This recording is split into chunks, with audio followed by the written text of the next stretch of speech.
La FIFA a tranché dans l'affaire opposant le comité exécutif élu de la Fédération congolaise de football et le collectif des membres de l'Assemblée générale qui dure depuis plusieurs mois. Dans un courrier adressé mercredi à la FECOFOOT par le secrétaire général du bureau du conseil de la FIFA, l'instance mondiale du football a annoncé la suspension de la Fédération congolaise de football avec effet immédiat suite aux tensions entre le ministère des Sports et la FECOFOOT ayant conduit à l'intervention des forces de l'ordre et à la fermeture des installations sportives du pays. Conséquence, les clubs et sélections nationales sont privés de toute compétition internationale et de l'accès au financement et programmes de développement de la FIFA et de la CAF.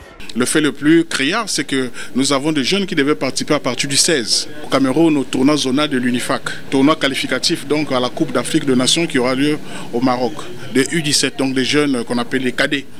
Voilà, donc la suspension est tombée, ça fait très mal. Le sport, c'est le football, donc vous pouvez imaginer, c'est plus de 5 000, 10 000 personnes qui vivent de cette activité de football. C'est clair, restaurer le comité exécutif sortant, le Congo retrouve tout de suite sa légitimité, retrouve ses commissions. La FIFA reproche à la FECOFOOT des violations graves de ses statuts, notamment une ingérence politique ayant conduit à la dissolution du comité exécutif élu et à la mise en place d'une commission ad hoc jugée illégitime. Pour faire tomber par exemple le COMEX, il y a le collectif des présidents qui avaient signé la pétition. Mais ceux qui ont signé cette pétition, c'est les dirigeants, mais pas les présidents des clubs comme on le dit. Donc il y a des usurpateurs et des faussaires. Certains moments, imiter la signature de certains dirigeants, Mayolas, s'il a commis, s'il a mal géré, il devait rendre compte à qui de droit, c'est-à-dire à la FIFA ou à la CAF. Mayolas avait été élu.